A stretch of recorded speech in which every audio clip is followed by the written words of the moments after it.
Hello and welcome to another episode of Talking Rangers. Today is Friday, October 4th. It is episode 39 of the Talking Rangers podcast. Today we're joined by Evan from Rangers Central. Evan, thanks so much for coming on. How's it going, man? I'm doing good. How you guys doing? And thank you for having me. Doing good, doing good. The Ranger season is rapidly approaching. Wednesday night in Pittsburgh, opening night for the Rangers, and then they will open up at home on Saturday. So 8 days from now against Utah, the hockey club. I wanted just to start things off here with your overall thoughts heading into the season. I know we were just talking about it off air, but after another disappointing Game 6 loss in the Eastern Conference Final to Florida, you go through the offseason. No major moves coming to this season, very similar roster as they look to try and make another push towards the Stanley Cup. What are your overall thoughts here as we get close to the season? Another year of just hoping that something will be different, I guess. It's just disappointing the way the offseason went.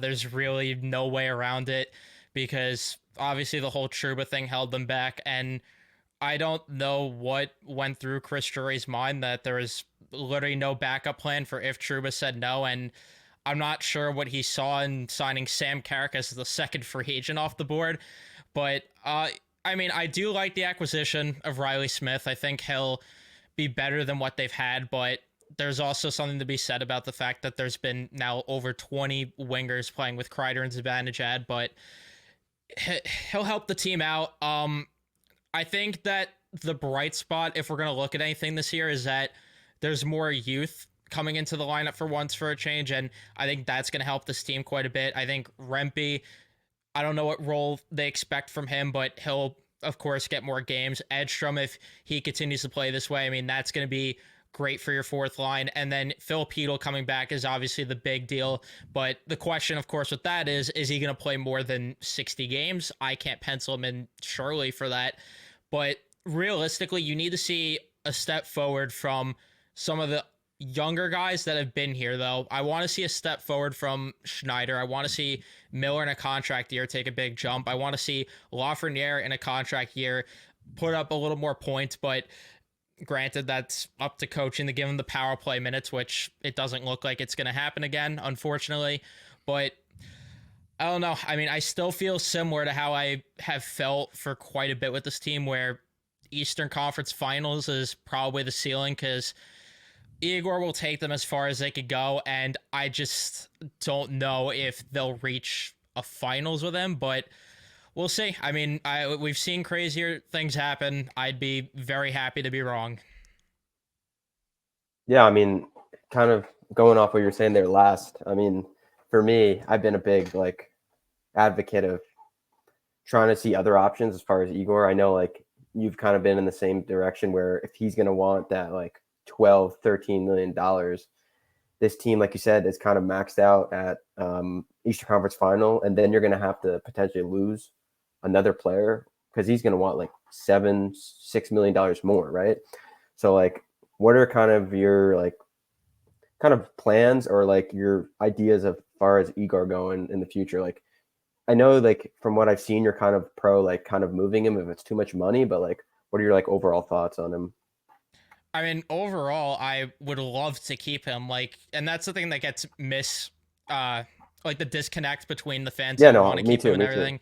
It's not that I don't want to keep him. It's just that if you look at the history, there's a certain price point that you should pay, and it's not that he's not worth the money. If this team, if Mika Zibanejad was playing up to the number one center level that he could, and if Panarin was thriving in the postseason year in and year out, and if Fox was thriving in the postseason year in and year out, I'd be like, all right, it's why not pay Igor at that point? And especially if they want a cup by now, if you want a cup, you've shown me that you could win with Igor carrying, then fine, pay the man. But all we've seen is that they can't win with him at a $5.6 million deal. And Chris Drury is, I mean, I don't trust the guy. I quite frankly don't trust the guy right now with building a roster. I mean, anytime he has to shop in the bargain bin, these guys are on waivers by November, December. These guys don't stick. And it just, again, I still mind boggled with last year because if you're not going to play the youth,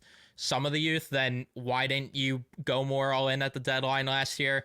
But yeah, when it comes to Igor, the most I would say they should pay him is 10, maybe 10 and a half. But this team's also in a spot where, they have a center issue with Mika Zibanejad not playing up the par. They have issues with some wingers, especially Panarin, who isn't showing up and getting it done when the postseason rolls around. I know his contract's coming off the books, but the main thing too is you have to pay Lafreniere, you have to pay Schneider at some point. Jones is going to need a raise. Miller's going to need a raise.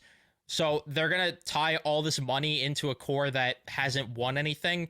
To me, that just doesn't make sense either, especially if some of these guys that I mentioned before don't take a step forward, because this team lacks puck movers on defense, especially. And that was one of my biggest gripes with what they didn't address this offseason is you got killed by Florida, who was quick in transition, quick at moving, getting the first pass out of their own end.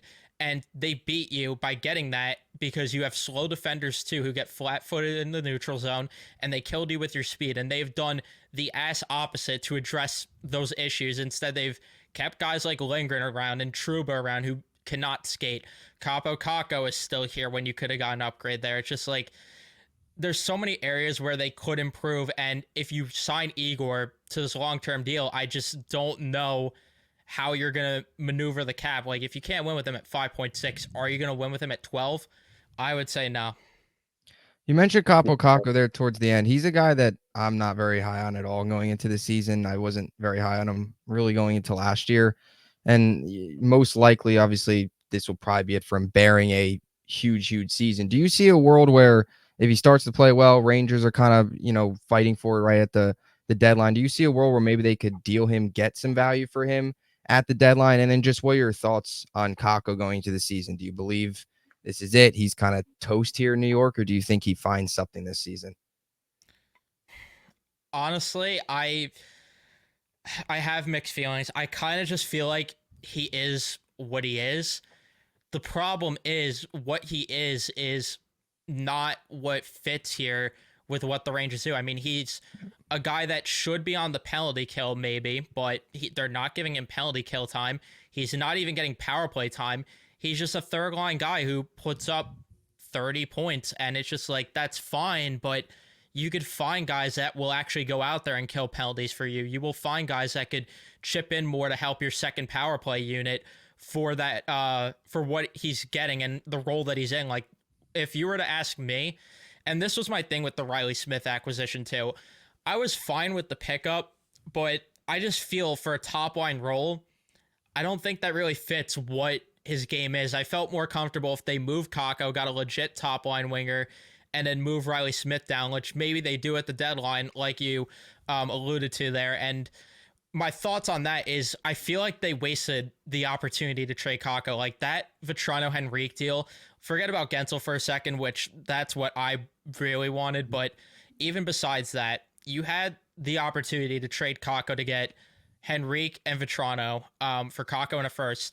That was your opportunity to make a bold move, and Henrique would have been helping you for this year and next year. Same with Vetrano. Like, those are guys that weren't just rentals, I think, at least with Henrique. I know Vetrano's Henrique might have been a rental. Yeah, I know Vetrano's got another year though left on that deal. But yeah, regardless, like Vetrano at least isn't a rental, so it's like you're getting help on your right wing, which is a weak point for this team, and you could have gone from there. And maybe you still get Rosovic for a 4th round pick at the deadline, which Rosovic was terrible, He's but so bad. At least in a reduced role on the third line, and you have Vetrano playing on the top line. It's like, okay, you could live with Rosovic being terrible on your third line and getting sheltered minutes versus, what you had where he was getting extended ice time to the point where Blake Wheeler had the trot out there in the playoffs because of how bad he was. Like, it was that much of a disaster, that experiment. And I look at it as the problem with this is Kako allegedly, from the reports that came out, I don't know how much accuracy there is to it, but there were reports that the Rangers would have had to attach assets to move him. So if they would have had to attach assets to move him at during the offseason, they probably would have to do it at the deadline. But if he's playing well enough to where they'd get assets, would they want to move him if he's actually bringing value to the team for once? I don't know. That's where I feel like they miss their opportunity to move him and end the experiment. But in terms of what I think he'll be, I mean, like I said, just a 30-point guy. If there's an opportunity to improve, like say an Alex Tuck is available and Buffalo wants Kako, please do it at that point. But I don't know. I mean, I feel like they're just gonna ride it out for the year with him, and it will be what it will be. Totally agree.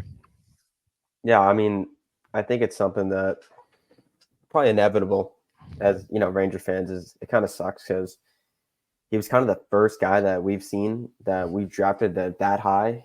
Kind of didn't turn into what we thought he was going to be, but it sucks. But I kind of agree where it's like it's such a bad situation just because, like you're saying, if he plays well, do you want to remove him off the team for a team that's probably playing well? Because you're going to get assets for that, but then he's not playing well, you're not going to get anything, and then you might just lose him for nothing. So it feels like it's just going to be a lose-lose. But I agree, though. I was all in on trading. I would have traded him and Othman for Gensel. I don't know if that's a hot take, but I think Othman sucks. What's your thoughts on Othman? I was so on board with it at the time. Like I was saying it at the deadline, and I lost my mind on that deadline during those Gensel streams because 18 hours of streaming gets to you. But just waiting for it to happen, and then it didn't. And when I found out that Emily Kaplan report that they didn't want to move Kako, they were hesitant about moving him, I was like, you're in a year where you're winning the President's Trophy.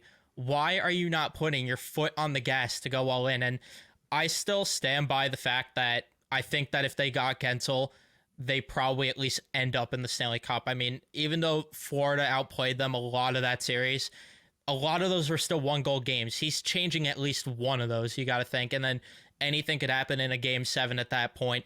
But yeah, I mean, I said at the time, I value Berard more than Othman. Like, Othman's a guy that if anyone that paid attention to Hartford, anyone that did could tell you he was getting a lot of his production on the power play. It was not coming at even strength. And long and behold, we're seeing him look like a black hole. I mean, even on the power play when he's got looks this preseason. And I'm worried about that too. I mean, I'm worried they missed their opportunity to cash on him while his value was high. And that's another trade. Like, that's one of those trades I feel like we're going to look back on and say they fucked up bad by not doing it. And I hope that I'm wrong, and I'm hoping that Othman could be at least a serviceable guy. Like, even at this point, if he's a Jesper Foss type guy, like, I'll take that at this point. But it just sucks too when you're seeing a guy like Wyatt Johnston over in Dallas freaking thrive, and can you imagine they drafted him instead? And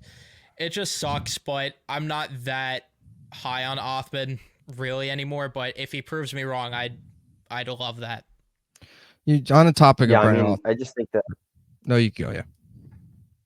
I just think that, like I was just saying, that Othman just someone he's one dimensional. I mean, he's not a great skater, so you can't really play him up and down the lineup. Really, you can maybe service him as a fourth liner just because he can play gritty. But yeah, I definitely agree they missed a chance there. And just going back a little on Kako too, with that whole like Gensel trade scenario, it just blew my mind when there was a game I believe against the Panthers where they just sat him. It's like, if you're going to sit him and not in the playoffs when you need to win these games, why not go out and get a valuable asset?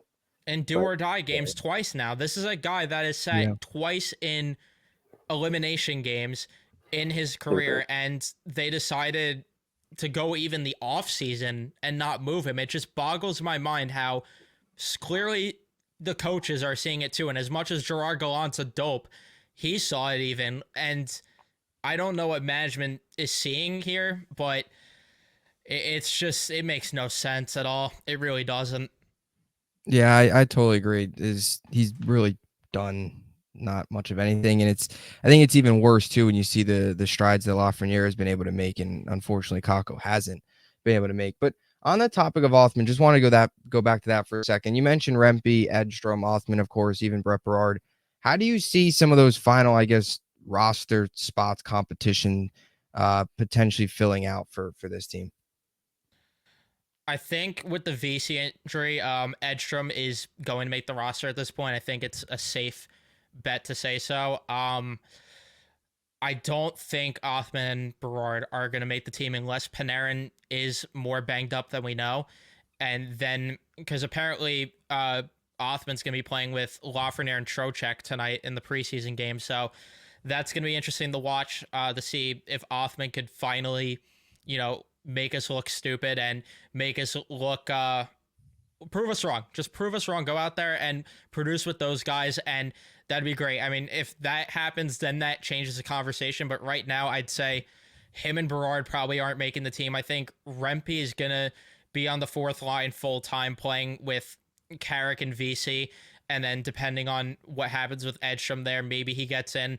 I also am wondering if they will try Rempe at center since he has played center before, and then just to get Edstrom in the lineup with VC, because again, I don't know why they even got Carrick, but we also have to remember too that this organization loves Johnny Brodzinski. I don't know what the obsession is, but they love Johnny Brodzinski so much, and there could be a world where he's in the mix. But if you had to ask me for opening night, assuming Panarin's healthy, I think Edstrom makes the team and he's on the fourth line, then Rempe does, but Berard and Othman don't. And if we're going to go defensively here, I mean, that's where I do have worries, because if Robertson's making the team over Mancini, we got some serious issues here. But I do think they'll go with Mancini over Robertson. I'm going to try to stay optimistic on that. Yeah, I agree. And just back to, I guess, the Panarin stuff there for a second. Of course, been dealing with the injury that he sustained earlier in the preseason. In the last season, has the 120-point year, falls just short of Yager's record. Still hasn't produced in the postseason. That's still the biggest question. I don't even know if it's a question anymore. I think we've just come to the conclusion that Panarin's not going to perform in the postseason. He's going to be a very good regular season guy, but when it comes to the playoffs, he's just not going to produce to the same level that he does across the 82 games. I guess, what are your expectations for him as an encore? I mean, probably not 120 points again, but how close do you think he gets to that? How much of not a regression do we see, but where do you see Panarin finishing up at the end of this year? Assuming he plays pretty much every game, I think 105 would be my pick, a safe pick, because I don't think he's going to be at 120 again. If he is, great, but I just don't know if he's going to produce that, because we have to remember too, I mean, Trocheck had a career season as well, and I expect his numbers to dip. That entire line, I mean, they achieved, that was the best line statistically in the NHL, and maybe if there's something truly there, they'll continue to produce, but I don't know if that line's also going to stick together because of Kreider and Zibanejad, which it would suck if yet again they have to break that line up because of those two. But I think that he'll still be over 100 points. I think Trocheck will still be at like 65. I think Lafreniere will probably get like 35 even strength points or 40 even strength points.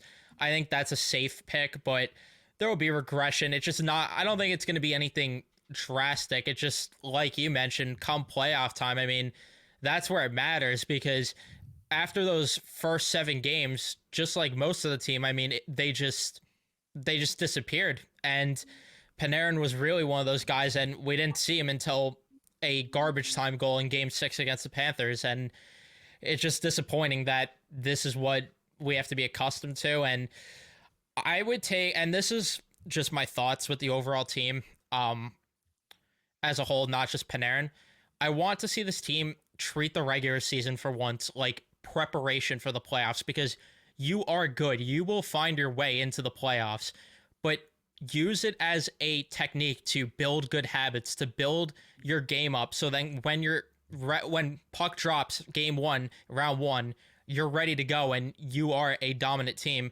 because you built your way up this way. Like, who cares if you lose a couple points in the regular season? Who cares if you are the 2nd seed or the 3rd seed starting on the road?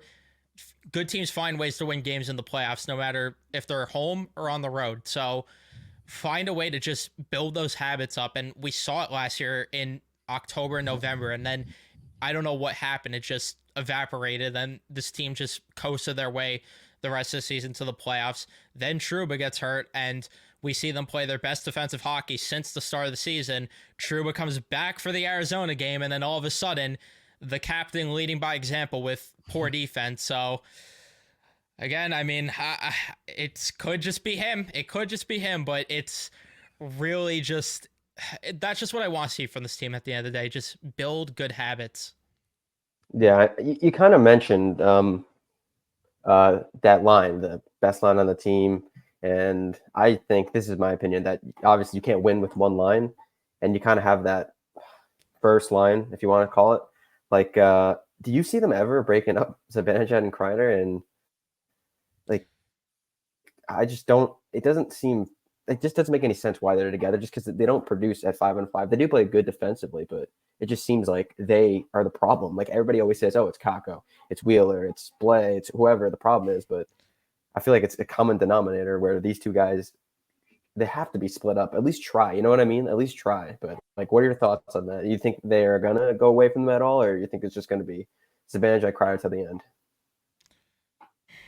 I mean, if I'm gonna try to manifest it, I'm gonna hope that they break them up, but I just realistically don't know. I do think that I would love for the Rangers to just try, and I know it's never gonna happen in a billion years, but just try breaking the two of them up and put Hedel on that line again with Panarin and Lafreniere because they were so good in those first few games we saw last year, even though it was limited.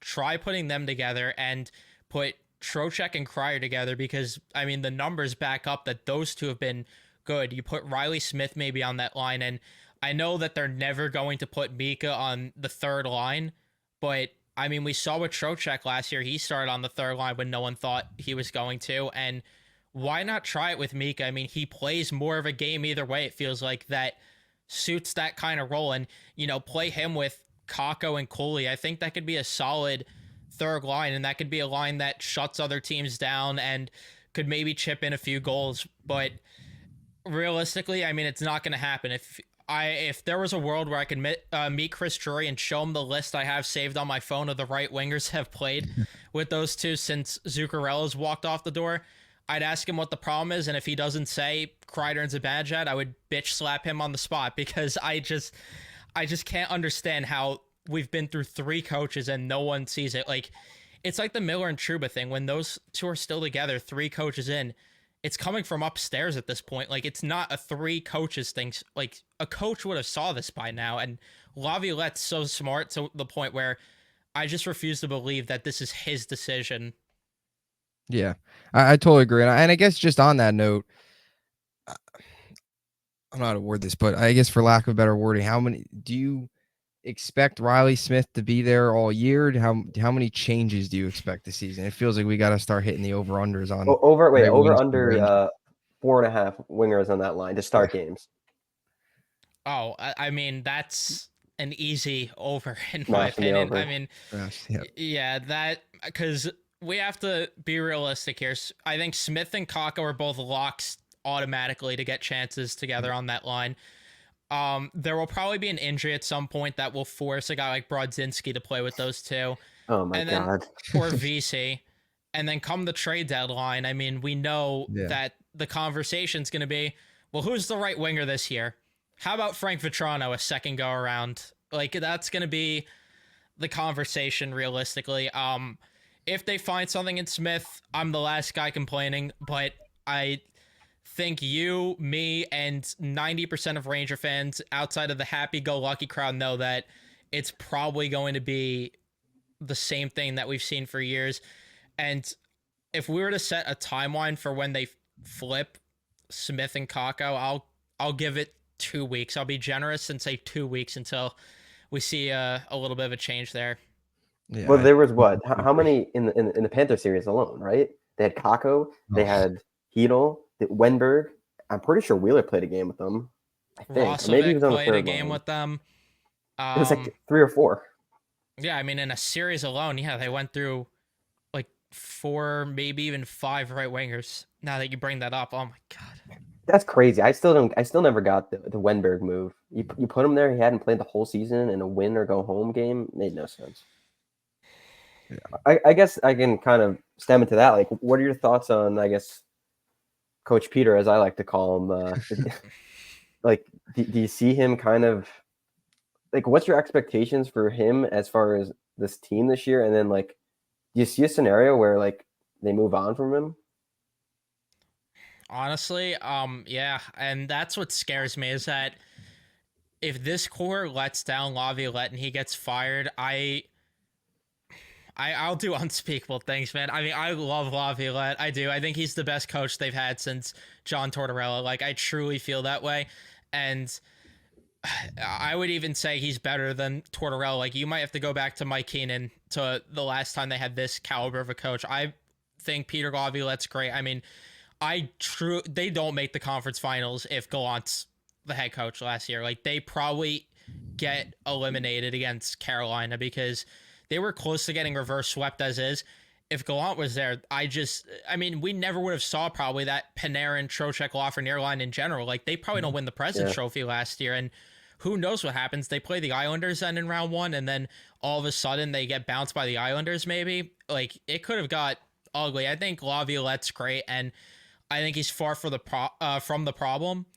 But it wouldn't shock me if, knowing the way this goes, where the Rangers are just firing coaches at will these days, it wouldn't surprise me if, come the end of the year, if there's a disappointment, he gets canned. I think if they reach the conference finals or the second round, there's a better chance he stays. But if they lose in round one, I think there's a world he gets fired. I'm leaning more towards he doesn't, just because of the last dance quote that we heard or whatever. But who knows? That could also mean it's the last chance for Laviolette, and maybe they bring in a new coach at that point that hasn't got any experience, and then they try to like retool a little bit here, which again bleeds back to the Igor thing. If you're going into a retool, why are you giving him that money? Yeah, I totally agree. It'll certainly be interesting with really how this year goes, the whole season and the aftermath of it. I guess just looking, I know we talked a little bit about the first line already, Mika and Kreider, but I just wanted to focus strictly on Mika here for a second. This is a guy that last year, we remember what was it, 3 months, December to like March, without a 5-on-5 goal.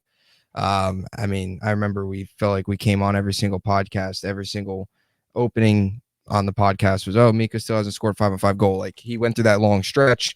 I guess just what are your thoughts on him going into the season after what was a really poor season, especially scoring wise, from really his standards? I honestly have no idea what to expect. I really don't, because I could see a world where this might just be who he is, especially as he's getting older. But I could also see a world where he's better than he was. I mean, I'm more inclined to be on the optimistic side with that and say there's just no way he could be this bad at 5v5 again.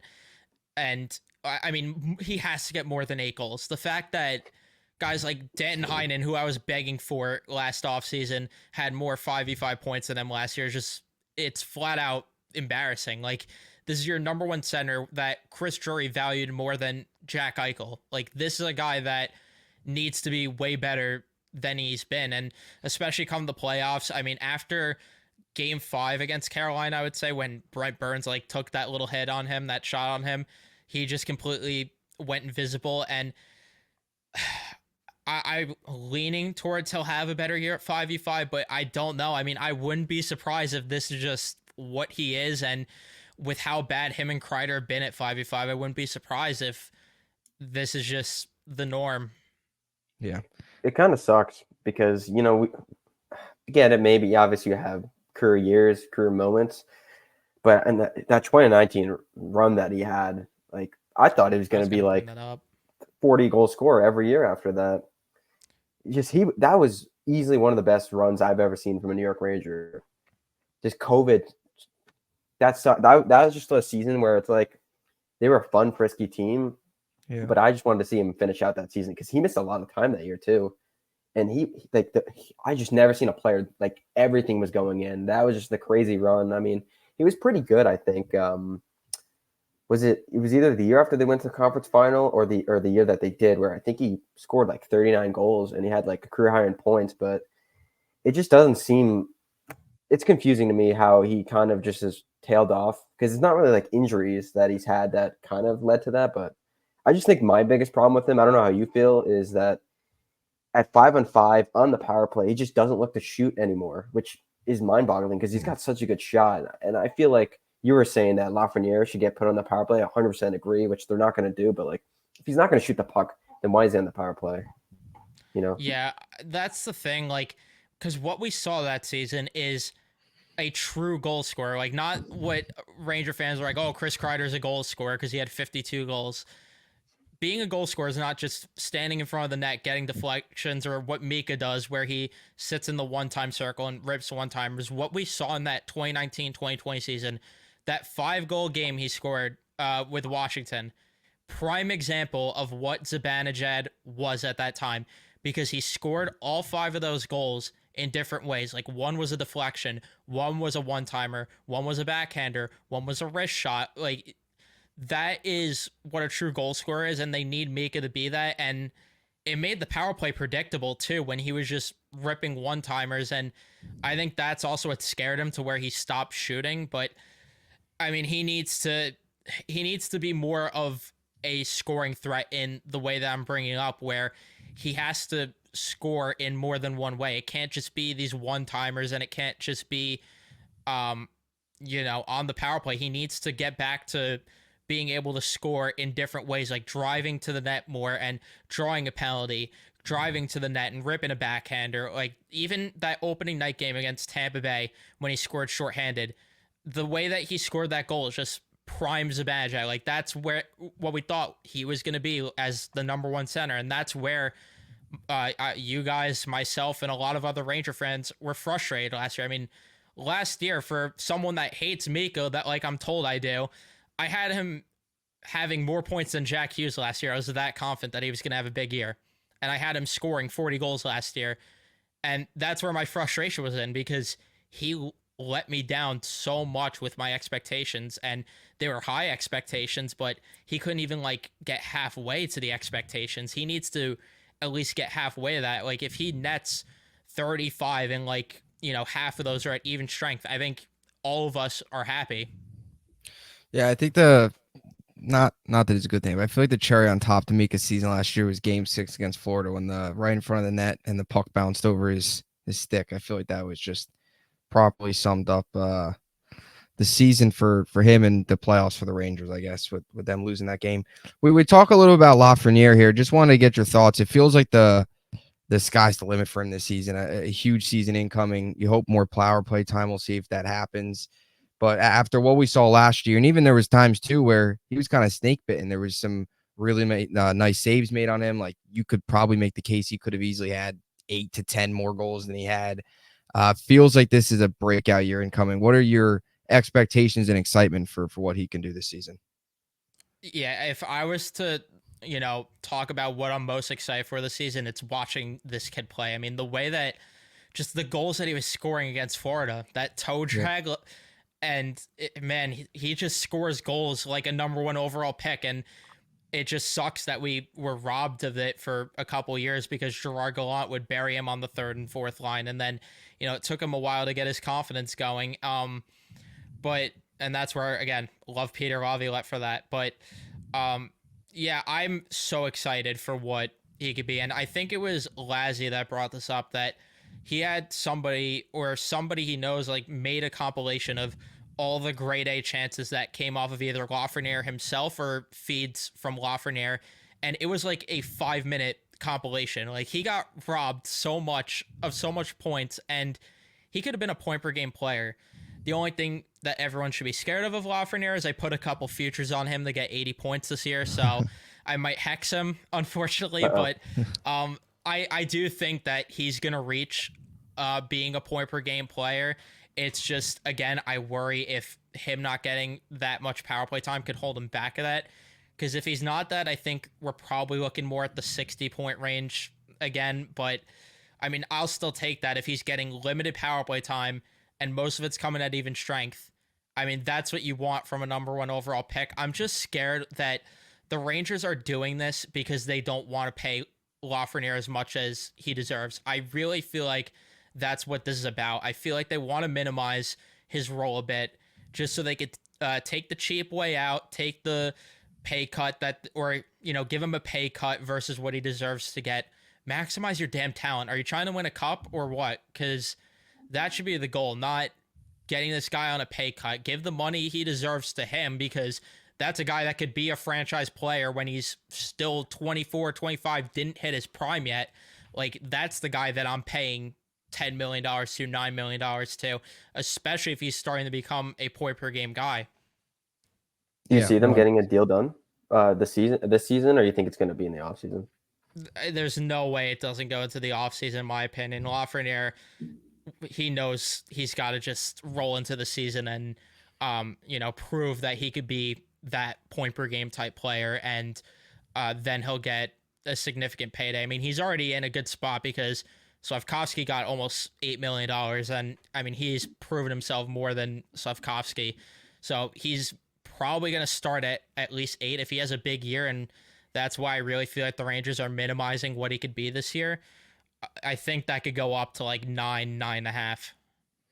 Yeah, definitely. So as we start to kind of close things out here, I guess what is one thing you feel that needs to go right this year for the Rangers? One big X factor key for this team to finally get over the hump and lift Lord Stanley in June. Man, I have like 2 or 3. If I had to pick one, I mean, I think Chris Drury just having a better deadline, because I think that this defense still has some holes on it. I worry, like, from these preseason games I've watched, if this team has to dig into the defensive depth, they are complete and utterly fucked. Like what I've seen from guys like Casey Fitzgerald and Connor Mackey and Ben Harper is just vomit worthy play. I mean, there's no way around it. This team, and then I still don't trust Ryan Lindgren. I cannot understand why they paid him. I think if you can make a hockey trade there where you flip Lindgren and a draft pick to get a bona fide top left shot defenseman to play with Adam Fox, like that could be the type of move that pushes you over the edge. And if I'm gonna just shout my second factor, it's Hedl staying healthy, because what a difference it would make if Hedl stays healthy and they don't have to address as many forwards at the deadline, because then that gives them the flexibility to use the draft capital and prospects to get a defenseman. Yeah, I think Heedle's huge. I know we haven't talked about him much, but yeah, he's definitely a massive, massive piece. Joe, you got anything else? Yeah, I mean, kind of stemming from that too. Like you were talking about the defensive depth. We didn't get into this at all, but I think another concerning thing is the center depth. I mean, I know you don't like Johnny Brodzinski, so like if Hedl goes down, who do they have besides Brodzinski? There's nobody in Hartford. Yeah, They don't have any centers. I worry about that too, and that's another reason why I wanted them to move Kakko. And I am not by any means, I want to make this very clear, I am not a big Zegras guy at all, but I wouldn't have been opposed to the idea of getting him simply because of the fact that he could play the wing, and then God forbid Heedle goes down, which again, there is a world where it's going to happen. It almost happened in the preseason game. Yeah. Yeah, like we got scared already for a second there, and that's just what's going to happen every time he takes a hit, sadly, for the rest of his career. But the one thing that would have been for that is at least you have a guy that could play the third line center if God forbid something happens to Hedel, or this offseason if you sign a guy, you move Kakko to get assets, or just move it off of him just to have cap space, and you sign a guy like Amadio, you sign a guy like Danton Heinen to $2-3 million instead of paying Kakko the money that he got. Those guys could play center, and I'm more comfortable with them versus a guy like Sam Carrick or a guy like Johnny Brodzinski, which those are the guys that would play in a pinch right now. And again, it's like defensive depth, center depth, this team is just not in a good spot depth wise at all. And that's another thing where that falls on Chris Drury, and where if this team is going to deal with a lot of injuries like they did last year, the depth this year is way weaker somehow than it was last year, and last year wasn't even that great. Yeah, no, definitely. I guess just on the topic of depth, I do have one more thing. Backup goalie here, Jonathan Quick. Backup goalie question. He was obviously excellent last season. There was a good chunk of the early season there where he was outplaying Igor, winning them games early in the year. Kind of got them through a little bit of that January slump while Igor was really struggling. I guess, what are your thoughts on what Quick can do as a repeat this year? There will be regression. I mean, he's getting up there in age. Father time is undefeated. but he'll be fine. Like, I'm not worried to the point where, they're going to have to like get rid of him and waive him. And if it gets to that point, at least you have Dylan Garand and Louis Domingue in the wings to where, you'll be fine. It's not like it's an over concern there, because at least there is safety net options down there. I'm glad they were able to get Domingue back where, God forbid they do need that. It happens, but I think he'll be fine. I think a 905, which is what I predicted for him last year as a save percentage. I think a 905 this year will be like realistic expectations. I just can't see him replicating exactly what he did last year. Yeah, I tend to agree as well. So as we close things out here, tell everybody where they can find you on Twitter, social media, YouTube, all that good stuff. Yeah, if you want to find me, at Core Python on Twitter, and then YouTube, just type in Rangers Central and you'll find me probably ranting about Game 7 against the Devils. That's my most popular stream because it would be. But yeah, you could find me there. I guess on that note, Rangers win the Metro, or do the how scared are we in the Devils this year? I still have the Rangers win the Metro. I think New Jersey will be a threat this year. But I do, wonder if there's going to be, I know that they're killing the Sabres, but I do wonder if there will be an adjustment period with Sheldon Keefe in there. And then I do wonder, with Jake Allen, what's going to happen there. They're a team that always deals with injuries. And then on top of that, they just, I don't know, like, could they realistically jump from, 7th place to 1st place? That's a huge jump, which I know that they were 2nd place after a rough year in 2022-23, but I just don't know if they're going to be good enough to finish 1st. Could it happen? Sure, but I still am picking the Rangers to win the division because, quite honestly, Carolina isn't really a threat right now. Like, the Islanders, I don't think much of them, and then after that, it's like a huge drop-off with the rest of the teams.